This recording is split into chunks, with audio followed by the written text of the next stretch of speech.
So if we want to put like a SIM card on the unit, it's going to give the unit like internet the whole time. The SIM card tree looks like this. The plug is the grey plug here, and it goes into the bottom one in the black row there, so closest to your FM radio plug. That's the SIM card there. So once that's plugged in, so normally when you do the install, even if you aren't going to use a SIM card, you would just chuck this in the glove box or like somewhere you can get to it in case you do it in the future. Then what you're going to do in here is it actually says like push. So you push, that opens up like that. I went and put it in the SIM card just like make sure the unit's off. Then you got to slide this tray, it goes one way, all right, which way does it go?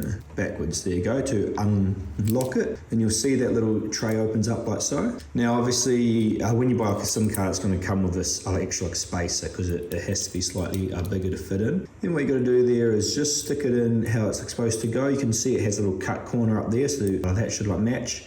Just push it down firmly, slide that forward so it goes click that in. That's the SIM card in. Now you turn on the unit and we should be good to go. Now just obviously make sure that you've got the 4G antenna in, which goes in the back as well. It's our long rectangle one, looks like this. The SIM card's in. Test the SIM card in your actual sort of phone before you actually use it, because you just want to check that the SIM card is actually working. So just like, I don't know, put it in your phone, top it up or whatever you need to do, and it will ensure it's okay. You can see it's actually working straight away there. Now that's reason interesting because there is actually no 4G antenna on this yet. So the 4G antenna goes over here. It still works because the actual base of this works as an antenna anyway. So that's the 4G antenna on now, and then we come through this. Now we can see that it is actually working. What I'm going to make sure I do is I can see I've actually put Wi-Fi here and to 4G. So I'm going to turn off that. It's saying I got the mobile data on, and just go into Chrome,